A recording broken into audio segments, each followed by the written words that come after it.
Chers amis, bonjour. Ça fait longtemps que vous avez eu de mes nouvelles, mais je n'en suis pas moins efficace. J'écris, je peux pas être partout. Voilà. Je vais vous parler ce matin de... En fait, j'ai énormément de choses à vous dire, mais bon, on va essayer j'essaie de trier un peu ce que j'ai à vous dire. Je vais vous parler du mal logement ce matin.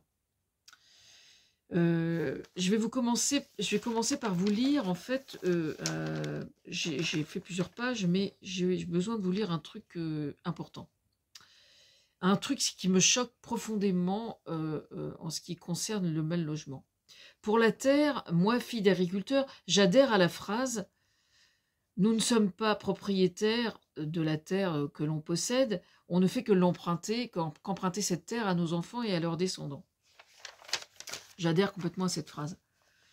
Je suis une fille d'agriculteur et mes parents sont propriétaires. Enfin, étaient propriétaires et c'est nous qui le sommes maintenant. De la même façon, quand on est propriétaire de biens immobiliers, on a le devoir de l'entretenir. Parce que ce bien doit être entretenu si on ne fait rien sur un bien immobilier que l'on possède ou que l'on habite, eh bien ce bien se détériore. C'est-à-dire qu'il faut régulièrement faire des travaux pour que ce soit entretenu.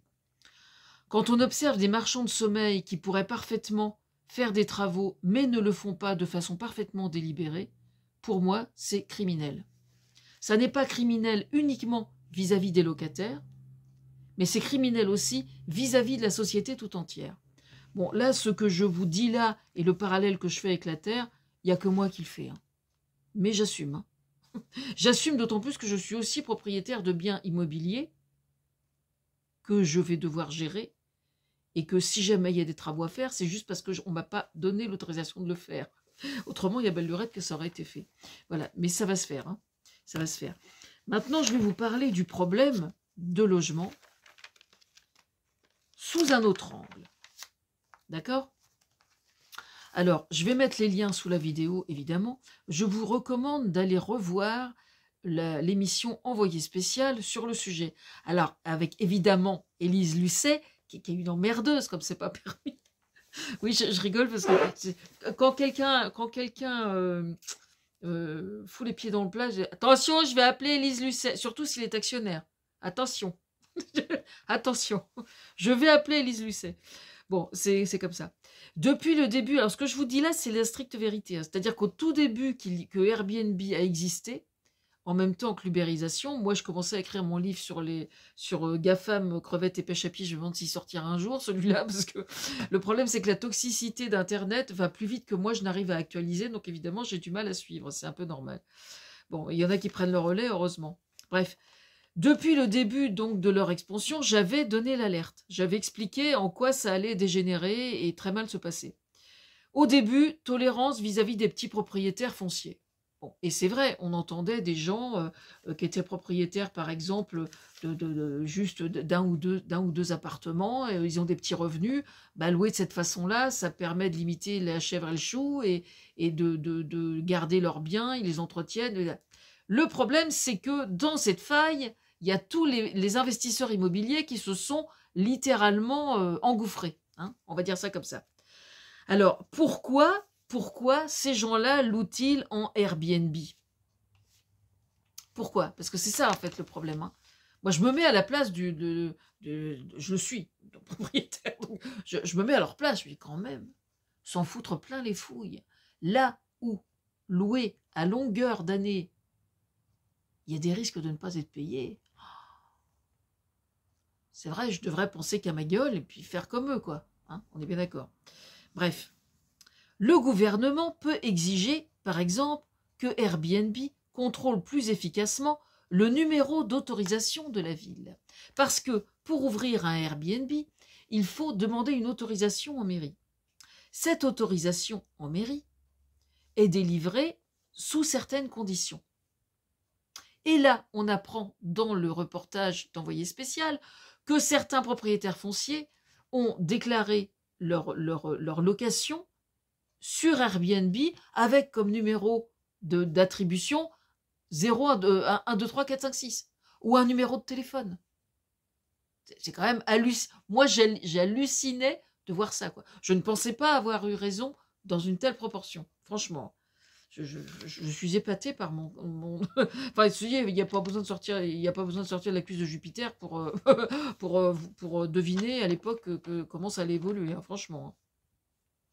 Bref, donc le gouvernement peut parfaitement exiger que Airbnb contrôle plus efficacement le numéro d'autorisation de la ville. Ils peuvent être verbalisés pour ça, je pense, en plus. Hein. Pourquoi ne pas envisager de verbaliser les propriétaires fonciers qui posent sur le site de faux certificats d'autorisation délivrés par les municipalités? C'est ça que je voudrais savoir, quoi. Parce que le problème, c'est que les municipalités, en fait, augmentent le nombre de contrôleurs. Ils les augmentent, effectivement. Le problème, c'est que la toxicité d'Internet est telle que, bah, effectivement, ils n'arrivent pas à assurer, quoi. Malheureusement, c'est assez cohérent.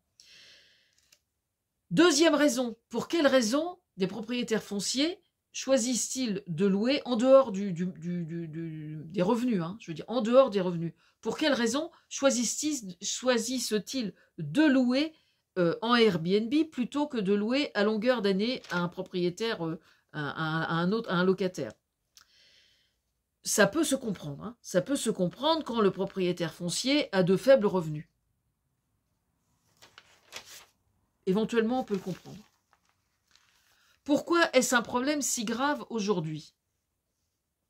Parce que la tolérance vis-à-vis des Airbnb a été et est encore la porte ouverte à des investisseurs, c'est-à-dire des professionnels de l'immobilier et pas uniquement des modestes petits propriétaires fonciers.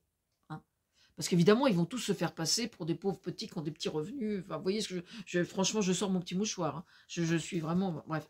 Ce que j'avais prédit, donc, se produit et est en grande partie responsable de la crise du logement actuel.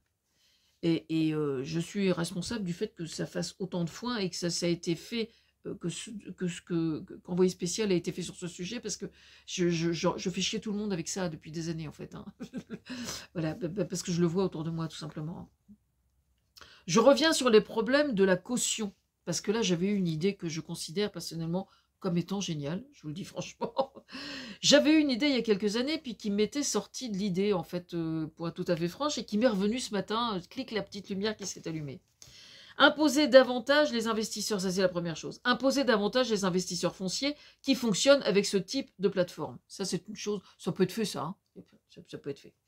Bon. Ensuite, au sujet de la caution, quand les propriétaires prétendent qu'une seule caution ne saurait suffire. Parce que là, aujourd'hui, on en arrive au point où des gens qui ont 2 salaires, mais des salaires confortables, hein, confortables, on leur demande une caution, passe encore, mais ce que quand ils se pointent avec la caution, on leur dit royalement, mais qu'est-ce qui me prouve que la caution, là, monsieur un tel qui se porte caution, qu'est-ce qui me prouve qu'il va pouvoir payer?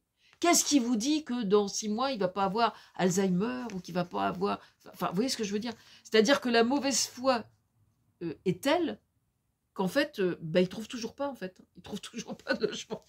Alors, quelle est mon idée géniale? Prévoir un statut juridique de co-garant. C'est-à-dire que la garantie serait proposée sous un statut multiple de plusieurs personnes. Voilà, c'est-à-dire que aujourd'hui, tel que la loi est faite, quelqu'un qui cherche un logement a besoin d'un garant. D'accord? Si jamais le loyer n'est pas payé au bout d'un certain moment, à partir du moment où le garant où cette personne s'est portée garante, le propriétaire peut se retourner, c'est à ça que ça sert, peut se retourner vers le garant à qui il va exiger, donc il y a une procédure judiciaire à faire, et il va se retourner vers le garant. C'est ce qui justifie qu'il y ait des gens qui ne parviennent pas à trouver de garant alors que ce sont des gens qui sont parfaitement solvables.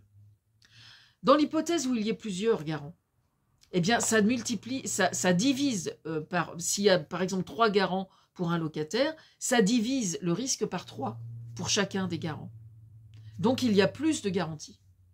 Alors comment s'assurer qu'un locataire est davantage solvable qu'un autre? D'une part, la banque peut parfaitement fournir des éléments en expliquant que cette personne sait gérer son budget, parce que quand elle est à limite découvert, elle fait gaffe, tout simplement, et qu'elle gère très bien son argent. Et c'est très courant aujourd'hui, des gens qui gèrent très très bien leur argent et qui malheureusement sont victimes collatérales de la précarité qui s'installe partout, par la précarité des contrats de travail, etc. il y a la banque qui peut s'en charger, et puis il y a les associations. Il y a certaines associations aujourd'hui qui peuvent parfaitement étudier le cas de certains postulants pour être locataires et qui peuvent étudier chacun des dossiers. Alors comment cette idée m'est venue? C'est là où c'est très drôle. Ça m'est venu avec le film Nous irons tous au paradis, avec Victor Lanoux et toute la bande, là, Brasseur, etc. Quand ils avaient acheté la maison, vous savez, avec Guy Bedos, quand ils avaient acheté la super maison dans la région parisienne, il fallait tout de suite signer. Ils avaient acheté ensemble, en fait.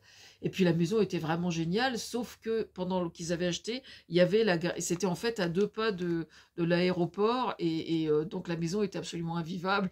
Et donc ils s'étaient mis ensemble pour acheter la maison. Alors là, je vous parle pas de se mettre ensemble pour acheter une maison, mais je vous parle de se mettre ensemble pour simplement se porter garant pour une seule personne. Voilà. Et donc, ça n'est pas que je soupçonne mon idée d'être géniale, c'est que j'ai la certitude qu'elle est géniale. Ce qui n'est pas du tout la même chose. Voilà. Donc ça, voilà. Alors, il arrive que la Fondation Emmaüs se porte garant. Mais la Fondation Emmaüs, elle va pas se porter garant pour tout le monde. Hein. C'est pas possible. Hein. Avec la meilleure volonté. Hein. Alors, je sais parce qu'ils en font la pub en ce moment. Donc, moi, je pense que c'est... Non, mais cette histoire de co-garant, je rigole là parce que je suis trop fière de mon idée parce que je sais que c'est une bonne idée. J'ai la certitude que c'est une bonne idée. Donc, c'est pour ça que je suis enjouée en parlant parce que je suis certaine que c'est une bonne idée. Parce que par définition, le risque est dilué. Si vous avez 3 personnes, ça se produit, par exemple, imaginez dans une bande de copains, il y en a un qui est dans la galère. Tout le monde sait qu'il bosse et il s'entend bien et bon, il a plus de mal. Pourquoi dans la bande de potes, on se mettrait pas ensemble pour se porter garant pour cette personne? Franchement, à quoi ça sert l'amitié alors? À quoi ça sert? Voilà. Alors, quand même, cerise sur le gâteau, j'ai encore une autre bonne idée, une question que je me pose, existentielle. Alors ça a à voir avec ce qu'on appelle, comment ils appellent ça? Un truc complètement inconnu aux États-Unis, le conflit d'intérêts. Le conflit d'intérêts. Parce qu'il y en a que j'ai dans le pif en ce moment, particulièrement là, avec la nouvelle année, ça y va.